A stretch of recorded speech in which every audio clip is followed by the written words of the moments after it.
हाँ जी, तो क्वेश्चन रहेगा आपका वेव ऑप्टिक्स और डुअल नेचर ऑफ लाइट से। ठीक है, तो क्वेश्चन देखिए क्या कह रहे हैं। द वेव फ्रंट, तो पहला क्वेश्चन है the wave front due to a source situated at infinity is. तो हमें ये बात समझ में आती है कि वेव फ्रंट क्या होता है। वेव फ्रंट होता है उन सभी पॉइंट्स का कलेक्शन जिनका फेज क्या होता है, सेम होता है। चूंकि इसने बोला है इन्फानाइट पर है कोई सोर्स, तो वहाँ से रेज कैसे आएंगी, पैरेलल आएंगे। ठीक है, तो वेव फ्रंट ड्रॉ करने का तरीका यही है कि पहले ना आप रे डायग्राम से, रे ऑप्टिक्स से आप रेज निकाल लीजिए कि कैसी आएंगी। तो हमें पता है कि अगर दूर कोई सोर्स सिचुएटेड होता है तो उसकी जो रेज होते हैं वो पैरेलली आती हैं। ठीक है, अब इसी रेज को देख के आपको वेव फ्रंट ड्रॉ करना है और इस तरीके से ड्रॉ करना है कि जो वेव फ्रंट रहे इन रेज के परपेंडिकुलर होए। ठीक है, तो हमें समझ आ रहा है कि एक ही जो शेप है जो कि हम इस तरीके से बनाएंगे तो वो परपेंडिकुलर बना सकते हैं। ठीक है, अब जो डेफिनेशन है वो क्या होती है वेव फ्रंट की, कि उन सभी पॉइंट्स का कलेक्शन जिसका फेज़ क्या हो, सेम हो। देखिए इस पॉइंट का, इस पॉइंट का, इस पॉइंट का और इस पॉइंट का फेज़ क्या है, सेम है। इन सभी को मिलाया आपने तो आपका क्या आया, एक वेव फ्रंट क्रिएट हुआ। तो हम कह सकते हैं ये कैसे शेप का है, ये आपका प्लेनर शेप का। तो ऑप्शन सी आपका सही हो जाएगा। ठीक है, अच्छा इसकी बात कर लेते हैं स्फेरिकल कब बनेगा। स्फेरिकल जब बनेगा जब आपका पॉइंट सोर्स हो, ठीक है, और रेज रेडियली आउटवर्ड निकलती हों। ठीक है, आ रही बात समझ में। तो इन सभी रेज को हम लोगों ने इस तरीके से बना लिया। जितने बना सकते हो कोशिश करो, ज़्यादा से ज़्यादा बना लीजिए।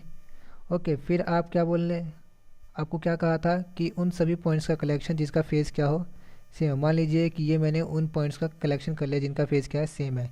तो इनको मिलाओगे तो एक स्फेरिकल शेप मिलेगा। देखिए ये 2D में नहीं है, 3D में सोचना आपको। चलो अगर 3D का फील लेना है तो इस तरीके से एक्सिस ड्रॉ कर लीजिए और मान लीजिए पॉइंट सोर्स यहाँ पर है तो इस तरीके से रेडियली आउटवर्ड आपका निकलता जाएगा। आ रही बात समझ में। तो इन सभी पॉइंट्स को कनेक्ट करोगे तो आप कह सकते हैं कि ये एक क्या हो जाएगा, स्फेरिकल इन शेप हो जाएगा, जिसमें एक्स एक्सिस वाई एक्सिस भी आपको दिखाई दे रही है। ठीक है, अच्छा एक और बनाना तो एक और बना लीजिए इस तरीके से। समझ में आ रही बात। तो ये स्फेरिकल इन शेप होगा, ध्यान रखना। अच्छा सिलेंड्रिकल कब बनेगा, तो सिलेंड्रिकल जब बनता है जब आपका जो सोर्स होता है वो लीनियर होता है। समझ रहे बात को। मान लीजिए ऐसा सोर्स है, ये कैसा सोर्स है, वाइट कलर का, चलो सॉरी ब्लैक कलर का। ये क्या करेंगे, वाइट कलर का सोर्स ले लेते हैं हम लोग। ठीक है, तो इससे रेज कैसी आएंगी, इस तरीके से आ सकती है। अरे ये मैंने कलर ऐसे चूज़ किया है, कहीं तुम सोचो कि वाइट कलर का ही यूज़ करते हैं। ठीक है, इतने बेवकूफ़ तो नहीं हो। ठीक है, इस तरीके से इस पॉइंट से भी निकाल लीजिए। अरे ये पढ़ा होगा ना पहले, जस्ट हम रिवीजन कर रहे हैं। ठीक है, अब इन सभी पॉइंट्स को कनेक्ट करोगे तो किस तरीके से, यही हो सकता है और क्या हो सकता है, शेप। ठीक है, तो ये याद होगा तभी जाके आप कर पाओगे, अदरवाइज़ तो बना ही सकते हैं पर फिर भी कुछ ज़्यादा इसमें है नहीं। ठीक है ना, तो इस तरीके से देखोगे तो सिलेंड्रिकल शेप हुआ। तो अभी भी बताया था ना कि जब रेज रेज और वेव फ्रंट के बीच में जो एंगल होगा वो कैसा होगा, 90 डिग्री का होगा। ठीक है, तो समझने की कोशिश करना आप इस तरीके से। ठीक है, चारों तरफ ऐसे बना सकते हो आप। ठीक है, तो ये हो गया आपका सिलेंड्रिकल के केस में। अच्छा सर्कुलर भी होता है क्या, सर्कुलर तो खैर नहीं होता है। ठीक है, सर्कुलर कहीं आप ऐसे सोच रहे हो कि जो पॉइंट सोर्स है उसमें सर्कुलर हम वेव फ्रंट सोच सकते हैं, तो ऐसा बिल्कुल नहीं है। देखिए मैंने क्या बोला था, उन सभी रेज से जो भी पॉइंट्स हैं जिनका फेस सेम है उनको कनेक्ट करोगे तो आपको वेव फ्रंट दिखाई देगा। कहीं आप ऐसा मत सोचना है कि इसका और इसका फेस सेम है तो ये सर्कल सा बना लिया, लो भैया हो गया वेव फ्रंट। ठीक है, तो ऐसा कुछ नहीं, आपको सभी रेज से जितने भी पॉइंट्स हैं जिनका फेस सेम है उनको कनेक्ट करना है। ठीक है, आप इसको इस तरीके से समझिए कि जब आप अच्छा फेस समझ नहीं आ रहा तो फेस समझने की कोशिश करना कि फेस क्या होता है। जैसे कि ये मैंने ये रेज बनाई, ये पॉइंट सोर्स था। ठीक है, तो इस तरीके से रेज आ रही होंगी, आ रही बात समझ में। वेव ऑप्टिक से चले तो इस तरीके से रेज आएंगी।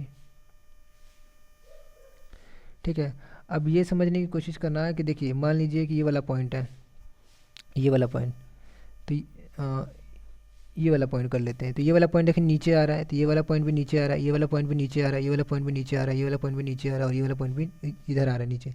तो इन सभी को कनेक्ट करोगे तो ये आपका वेव फ्रंट बन जाएगा। ठीक है, इन पॉइंट्स को कनेक्ट करोगे तो एक नया वेव फ्रंट बन जाएगा।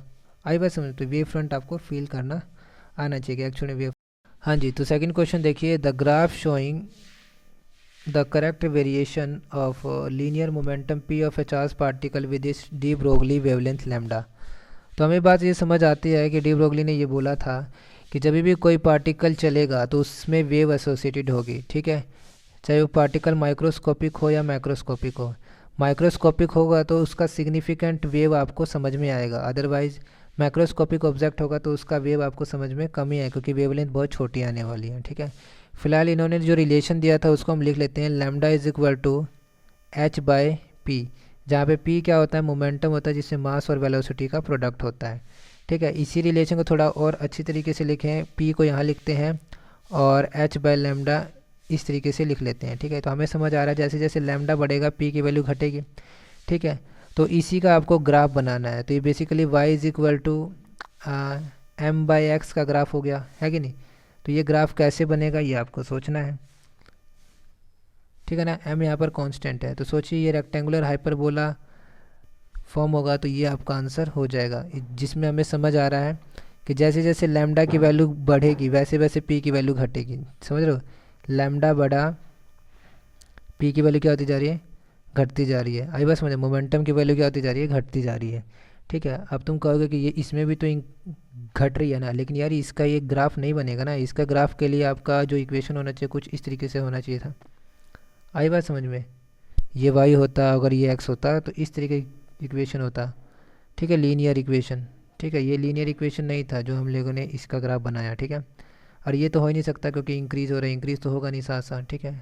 और ये क्या है, एक के बाद आगे कांस्टेंट हो गया, ऐसा भी कुछ नहीं है, ठीक है। तो ऑप्शन बी आप करेंगे राइट आंसर, ठीक है। Thank you.